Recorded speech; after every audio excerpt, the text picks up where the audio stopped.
Hablemos de impuestos, un espacio creado para ti en materias tributarias en Chile.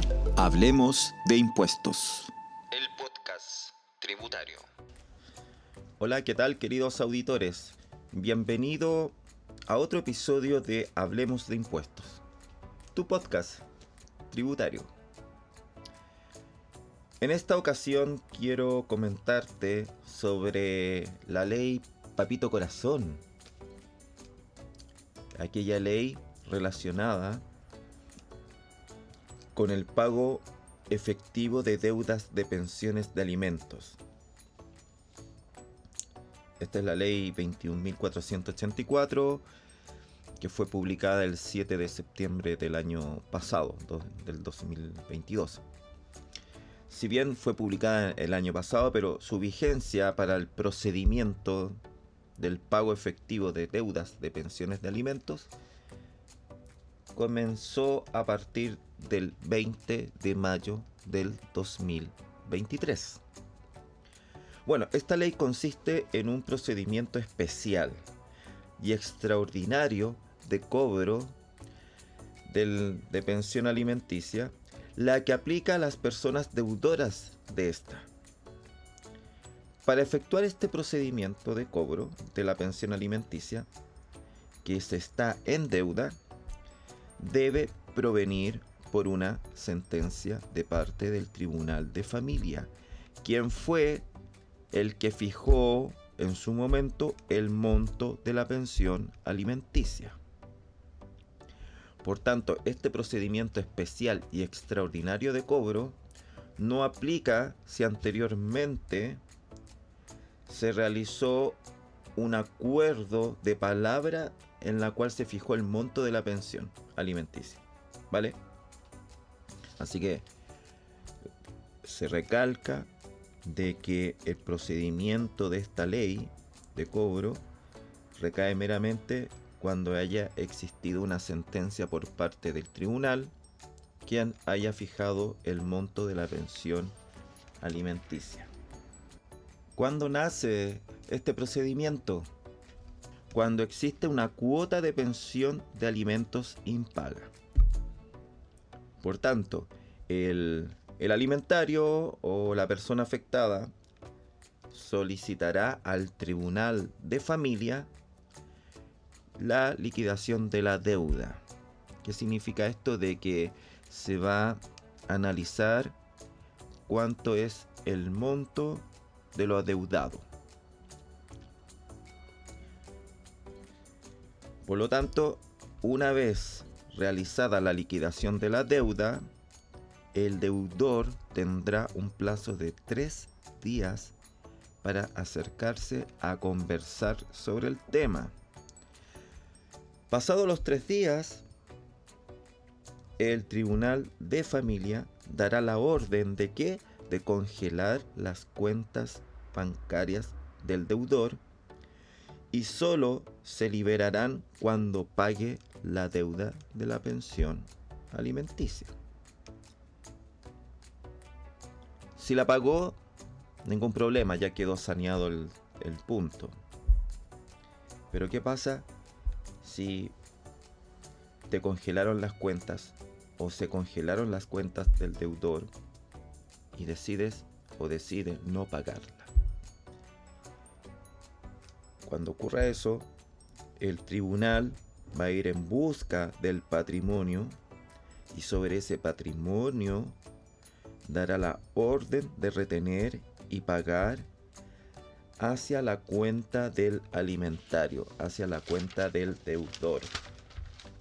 Entonces, en caso de que la orden del tribunal, los recursos que se financian va a ser sobre las cuentas bancarias u otras inversiones financieras, ¿ya? O sea, van a ir al banco, a tu cuenta corriente o a la cuenta corriente, retirar los fondos, o a la cuenta vista o a la cuenta RUT, o si tiene otra inversión en instrumentos financieros como depósito a plazo, se van a rescatar esos depósitos para cubrir la deuda.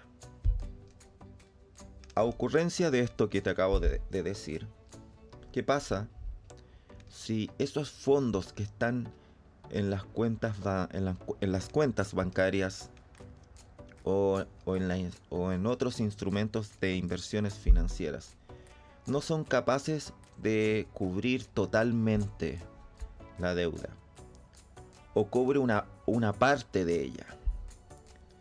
Si fuese así, entonces se activa el procedimiento extraordinario, el cual el alimentario o la persona afectada deberá presentar ante el tribunal. Este procedimiento extraordinario hace que el pago de la deuda de la pensión alimenticia sea cubierta con los fondos de la AFP del deudor. Estamos hablando de los fondos que provengan de cotizaciones obligatorias como voluntarias. Entonces, bajo ese punto de vista, uno dice, bueno, ¿qué pasa si llegamos a esta instancia en que me toman los recursos de la AFP?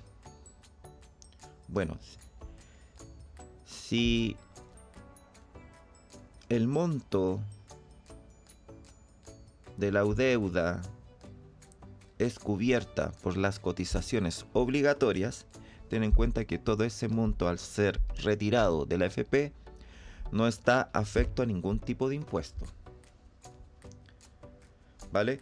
Por lo tanto, si tú tienes o la persona tiene una deuda de 30 millones y esos 30 millones se utilizan meramente para sacar el dinero de los retiros para ser cubierto al alimentario, estos 30 millones estará libre de impuestos.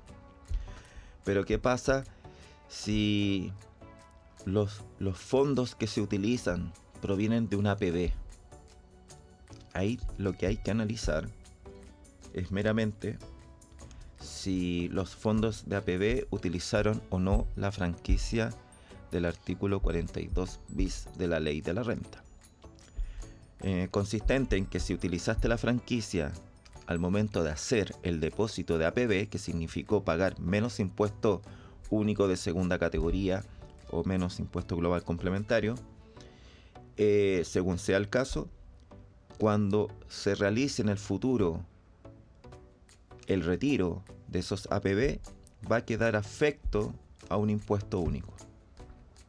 Y que fíjate que ese impuesto único puede fluctuar entre un 0 a un 40% si lo retiraste cuando ya eres pensionado, o de un 0 a un 47% si lo retiraste como miembro activo. Miembro activo me refiero a que aún sigues trabajando, que justamente esta va a ser la situación. Porque si tú estás, o la persona que tiene la deuda de pensión alimenticia está trabajando, ten en cuenta que los recursos que se utilicen de la APB en la cual utilizó la franquicia puede llegar a un impuesto único entre un 0 a un 47%. Oye, ¿y se van a ocupar todos los fondos que existan en la AFP para cubrir la deuda? Tiene ciertas restricciones y eso va a depender de los años que la persona o el deudor le quedan para pensionarse. Ponte tú, si los recursos que van a utilizar del fondo de pensión del deudor, esa persona le queda menos de 15 años para pensionarse, significa que solamente van a poder utilizar el 50% de esos fondos. Ahora, si el deudor le quedan entre 15 a 30 años para poder pensionarse, significa que los recursos a utilizar para estos efectos de cubrir la deuda de la pensión será hasta el 80% de los recursos acumulados en la AFP. Y si la persona, la deudora, le quedan más de 30 años para poder jubilarse o pensionarse, quiere decir que los recursos disponibles de ese fondo que se van a utilizar para cubrir la pensión de alimentos será un 90% de los recursos acumulados. Muy bien, chicos y chicas, espero que te haya gustado este podcast y nos vemos en el próximo episodio de Hablemos de Impuestos, tu podcast tributario. Hablemos de Impuestos, un espacio creado para ti en materias tributarias en Chile. Hablemos de Impuestos, el podcast tributario.